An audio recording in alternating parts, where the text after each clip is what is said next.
Hey, what's up? It's Comic95, the Savior. For this video, I want to give some more advice for those of you that are working in Japan, and I want to particularly talk to those of you who have quit their job or that plan to quit. So, the very first thing that I want you to consider, hopefully if you have not already quit, but if you're contemplating it, you really want to think, do you really want to quit your job? Do you really want to throw it away? Like, remind yourself why you came here, how excited you were to get this job. Think everything over again.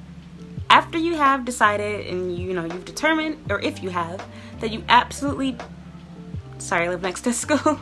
If you decide that you absolutely do not want to stay at this company, you want to make sure that you get your ducks in row and line, and you want to leave on the best terms possible. So look over your contract and see how many days notice you need to give them. You need to start filling out applications right away to try to look for your next job. You need to make sure that you quit after you've received your last paycheck. I say this because you don't know how your employer is going to act, and sometimes your employer might refuse to give you your last paycheck, or they will make up excuses to give you portions of it and not give you the full amount. It is very difficult for you to go through this, through the whole legal process to get your money. It's very hard to hire a lawyer and get the police involved, etc. It's complex. You don't want to have to go through that. I have been grateful and thankful that this has never happened to me, but it can happen to you, and I've most certainly read about it as well as met people that have had this situation take place. So you do not want to take any chances. I highly recommend that you quit after you've been paid. Keep in mind that in Japan, you generally get paid once a month. So you normally get paid either in the middle or at the end of the month. If I were you, I would give my notice maybe the day after, or right after you have received your direct deposit, or after you have received your check, which is basically your cash in hand. This way you can avoid most problems. And even if your employer acts funny, with you after the next 30 days or however long you end up working there in order to abide by the contract, this way at least you're walking out the door with some money. You do not want to be struggling. So I also highly recommend that no matter how much you hate your company, if you just came to Japan and you have not been living here for months like how I have, or shall I say years like how I have, you don't want to quit abruptly because you don't have any type of savings. You have nothing to fall back onto. And some smarter employers might question, oh, you just came to Japan. So didn't someone just sponsor your visa? What happened with your last company? Some places might ask this, others will not. You don't want to take a risk and make things hard on yourself and get yourself caught in a web of lies. I will be honest with you, most employers won't ask, don't care. They're just concerned about you being willing to work for them, and they don't care about your work history and past. But you never know. And the other problem is, which goes back into leaving on good terms, you never know, who you're going to have to work with in the future. It is very much indeed possible to cross paths with another teacher that you worked with in the past, because there are limited amount of schools, and obviously there's limited work that you can do here as a foreigner. Realistically, you will generally end up finding yourself working with people that you worked with or friends of the people that you worked with. And word travels fast. You do not want to get yourself blackballed and make it where it's impossible to find a job because you're known for having stormed out from that one company or for not calling off work or whatever the case was. You really want to make sure that you leave on good terms and do not burn bridges. Normally, references are not done in Japan. But in the rare case that you need a reference to get a much higher paying job, like how I have had to with some jobs that pay a lot, you want to make sure that you have people that you can use as references. You want to leave in the most professional way possible and to not, stir up things, burn bridges, etc. And the Japanese way of leaving is to always apologize for your own inconvenience and to blame yourself. This is hard to do, I know, but this is the way that they do things here. Saying sorry gets yourself out of a ton of stuff, even if you don't really mean it, and putting the blame on yourself is the way that you're supposed to do it. So it's looked favorably upon, is the best way to put it. You're gonna have to put on the whole little show if you want to leave the right way. Do you have to do this? No. Should you do it? Most certainly you should. I also highly recommend that instead of just saying, hey, I quit, I highly recommend that you type an email as well to go along with it. You can send it just moments before you give your big speech because you want to have proof and record of what you said. And what better way to do that than electronically, right? So anyway, beyond leaving on good terms and making sure that you've gotten your paycheck, so we've done those two things, you also want to make sure that you find a job that is someone that's going to sponsor your visa in the future. So getting a new job might be easy for you to do now that you have a work visa. You decided that, your first job was horrible, you don't like it, you can't live there, they lied to you in the contract, nothing is how it's supposed to be. Well, now what you really want to keep in mind is you need a backup job, because eventually, unless you choose to have a sham marriage, your visa will expire depending on how long it's good for. Your visa can be good for anything as short as a year or as long as 3 to 5 years. And with that said, you don't want your visa to expire, and you to not have a sponsor backed up. Your first employer was already willing to sponsor your visa. Your next employer, while it might be easy to get this next job, they're not going to be thinking about sponsoring your visa because you have a visa already, so it's not on their mind. You want to make sure this is a company that has a track record for sponsoring visas, not some little mom and pop shop that claims, oh yeah, of course we'll sponsor your visa, and then fires you 30 days before yours expires. Excuse me. You really want, somebody asked a question about school, not work. Okay. You really want to, make sure that you have a backup to sponsor your visa so that you're not running around like crazy when the day comes for, your visa to be renewed, which FYI, you should get your visa renewed at least a couple of months before it actually expires.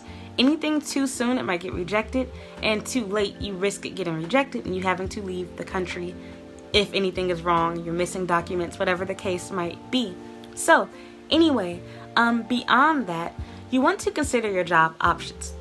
So understand that different jobs in Japan offer different salaries. So first things first, if you live in Tokyo, Tokyo generally offers the lowest teaching salaries in my experience. Of course, there are jobs in Tokyo that pay a ton of money, but even for the ones that pay good money, the housing and food is so expensive there that it's kind of not worth it. You're going to spend hundreds of dollars more per month, if not thousands, to the point where even if you're getting a very high salary, it's all going to be eaten up by your rent unless you choose to live inside of a 2x2 apartment or some type of gaijin house, which that's doable for a student, but trust me, if you're working and you have a real career, you are not going to want to leave your valuables and personal items around other strangers, nor do you want to live next door to sex tourists, unless you happen to be one yourself. So, anyway, back on subject. That's something to consider, is what city you're in. Secondly, while the highest salaries are outside of Tokyo, such as in the Kansai area or even further south than that, such as Hiroshima, etc., you really want to consider what kind of school you're working at. So, for example, if you choose to work at a cafe, let's say, cafes are going to pay you nothing. You're only going to get about $8 to no more than $15 an hour, and that's pushing it. Normally, you're only going to get about $8 to $12 an hour. It's not stable work. Your hours will fluctuate, and they will change your hours based off of how their students feel about you. For example, if you're not good at holding conversation, you're not attractive, your English sucks, people just don't seem to come up to you for conversation, yeah, they're going to shorten your hours and possibly eventually fire you and let you go. Secondly, beyond cafes and convenience stores and grocery stores that pay nothing, a realistic job, teaching jobs, are you have the choice of being in ALT, assistant language teacher, working at a public school. You can be a head teacher at an international school. You can work at an English conversation school. Now, generally, international schools or private schools pay the most money. These schools generally pay you on the lower end $2,500 a month, or they pay you on the higher end upwards of $3,000 plus. In general, you'll find yourself in a happy medium of getting about 2,600, so 260,000 yen a month, roughly 2,600 US dollars, give or take. And with that said, your best option for work is to work at an international school, which is what I personally do. It does pay the most.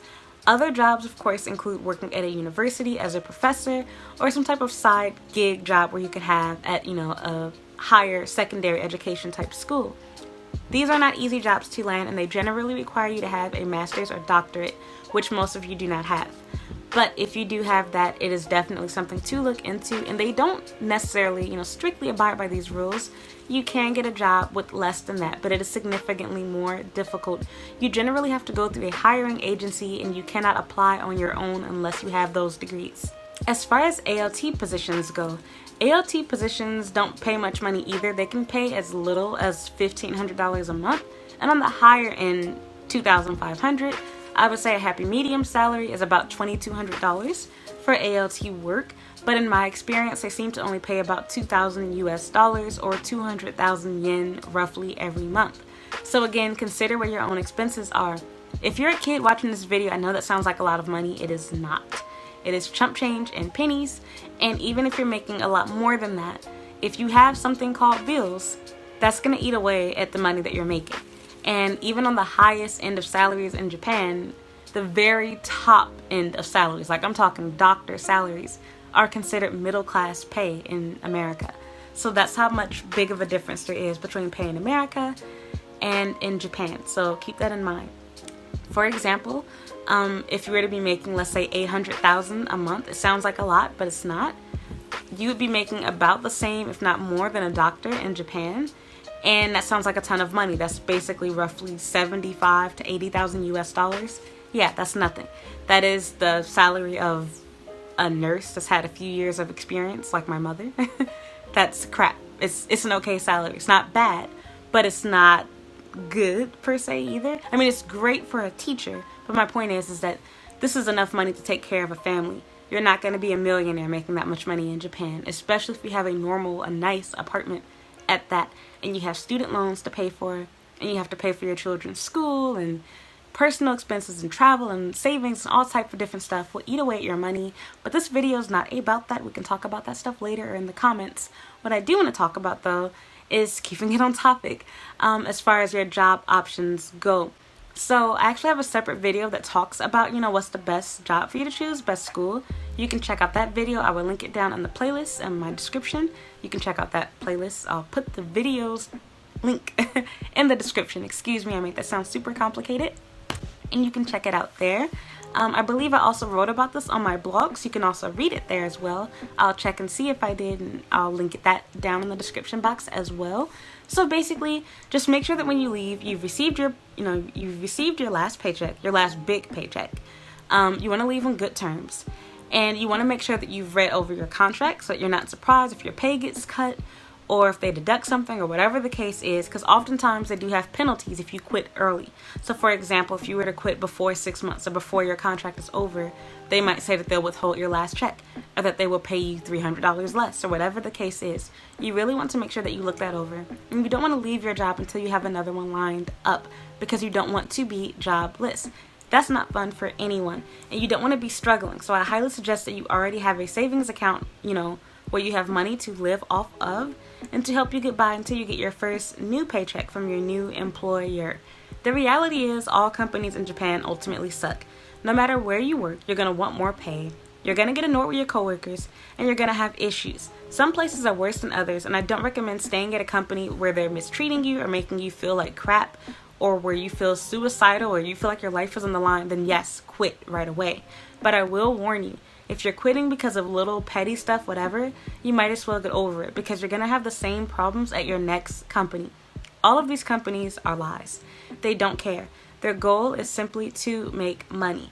They want teachers that are foreigners. They want teachers that are attractive. They want teachers that will bring in more students. At the end of the day, that's all that matters. They know that you're desperate to come to Japan, so they're going to tell you whatever it takes to get you to sign that contract. And then after you sign it, upon signing it, they will change things, change rules, give you a lower salary. They'll, switch everything up on you, which will make you want to quit, understandably. So I don't encourage you to stay with a bad employer, but I will say that realistically, if you plan to be in Japan long term, you do want to also assimilate and understand that in Japan, quitting also looks really, really bad on your resume. Generally, Japanese people are very loyal to their companies and they will work for the same place until they die. They understand that you as a foreigner, stereotypically, are not willing to do this. So they expect for you to quit. And now you can be stupid and bite the stereotype and be like, yeah, you're right. I'm not going to stay at the same company. Sure, but you're also making yourself and all of us look bad, so I don't recommend doing that. Instead, I recommend taking the time to research and, interview at multiple places before you make your decision so that you can avoid being in bad situations.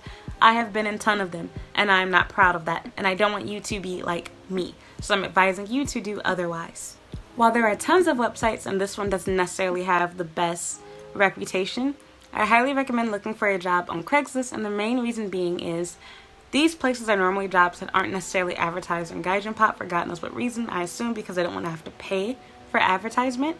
And on top of that, they're normally smaller, more close-knit schools that aren't going to give you such a hard time. You'll probably have a much better working environment. So I would highly recommend that you find a job there. Now the downside is a lot of these companies do not offer visa sponsorship, so you will have to find another job when it comes time to renew, or you will need to ask, do they renew visas? Because understandable if they don't sponsor a visa right off the bat.